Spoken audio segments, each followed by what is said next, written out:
What's up again, guys? Brian here at 3DR, here to bring you another episode of my weekly Q&A show, Titled People's Questions, episode 165. Before I begin, I would like to thank the two of you guys that actually sent in not a lot of questions, not very diverse, but, just a solid episode of questions for this particular episode.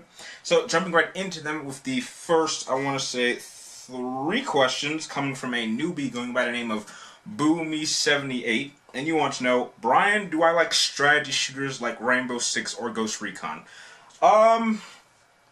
Rainbow Six, I don't think I've ever played a Rainbow Six game before. But in terms of Ghost Recon, I think the last one I played was, I want to say probably one of the first ones on like PlayStation 2.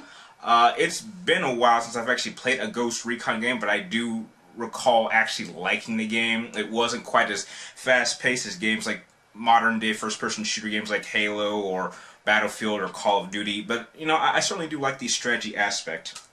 Next question is, am I interested in Rainbow Six Siege?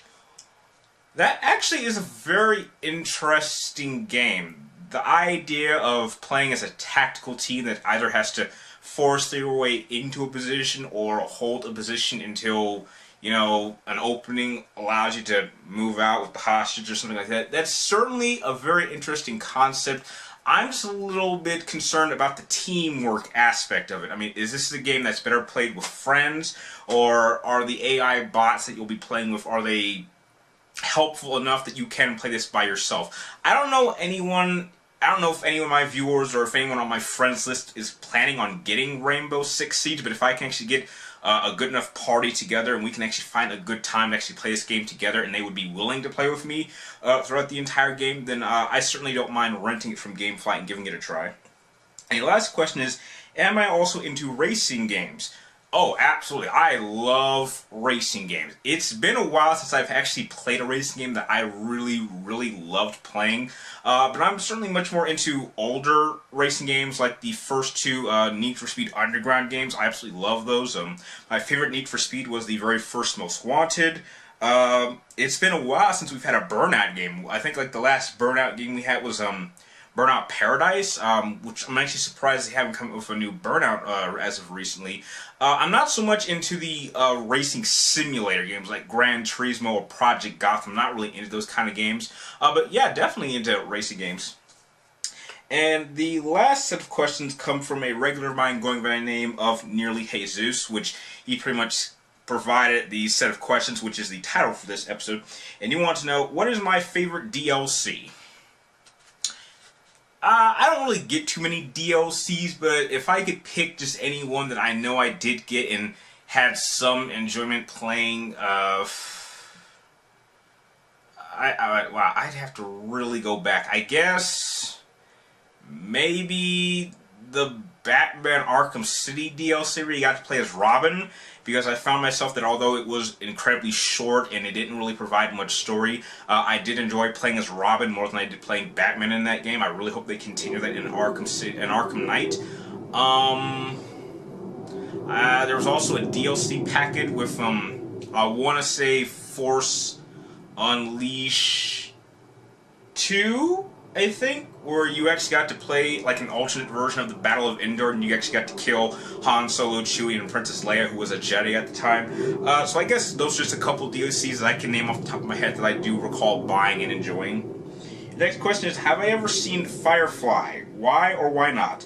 No. I don't know. It just, if it couldn't even get past a season, I mean, I guess it's just one of those shows I'm not really all that into. It sounds like one of those shows that was probably like kind of like a cheaply made TV show for like the Sci-Fi Channel, which we don't really even get good Sci-Fi channels these days. But I did see Serenity, and I do recall liking the movie, but I didn't love it, so I guess I'm just not really a big Firefly fan.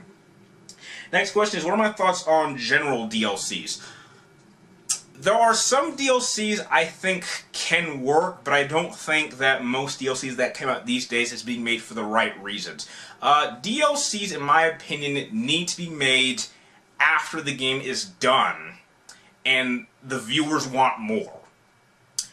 For example, if, say, you get, say, Arkham Knight, and we play it, and we beat it, and we love it. And if there was no DLC content at the time, if there is a demand for it to, if we want to say, you know, we want more added to this game, and it wasn't already planned, then take the extra 4 or 6 months to actually work on a DLC that fits with the price. So like, for example, if we get Arkham Knight and we love it, and there was no planned DLC for it, have Rocksteady work on maybe an extra chapter 2, have it be, you get an extra 2 to 3 hours long, and price it for maybe $10, $15 to $20. That's DLC done right. What I don't like is when they have downloadable content that's already set.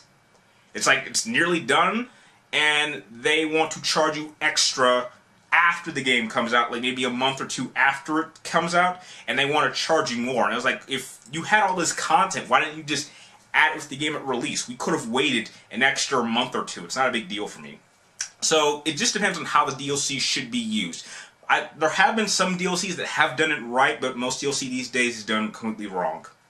The next question is, how would you imagine DLC could be used well?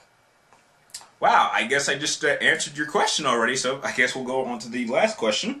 And the next question, and the last question of the episode is, how should Battlefront use characters from the movies? I guess, well, it's already been confirmed that they're going to use Vader and Boba Fett, and so I guess you could just use them the way they were done in Battlefront 2. But I will not be getting this new shitty version of this new Battlefront game, which is pretty much just a reskinned Star Wars themed Battlefield game, which I will not be playing, and a lot of people are real pissed off about it as well. But I guess if you're going to use these characters, just do it the way it was done in Battlefront 2, where if you kill enough people, you can use these hero characters or villain characters for a small amount of time, or if there's a specific section where you need to play as a hero or villain character, I think that's how you will use these original characters, even though personally I don't think there's that many. I mean, who are you going to play as? You're going to play as what? Maybe Vader, Boba Fett, and maybe Luke Skywalker, Han Solo, and Chewie, maybe Leia, so I got like 6 heroes and villains you're going to be playing as. I mean, that's not really interesting, opposed to having all the Jedi and Sith that we could have added if they had added the Clone Wars era, but heck, that's their loss. And with that, those are all the questions that you two sent in for this particular episode. I'd like to thank you guys for making this episode possible. If you guys have any questions you would like me to answer in next Friday's episode, be sure to type them in the comments down below. Remember, make sure you get them into me before next Wednesday, before I start filming this. And if you like this video, feel free to like, comment down below, and please subscribe to track me my future episodes and people's questions every Friday. And like always, thank you guys for watching. You're awesome, and I'll see you next time.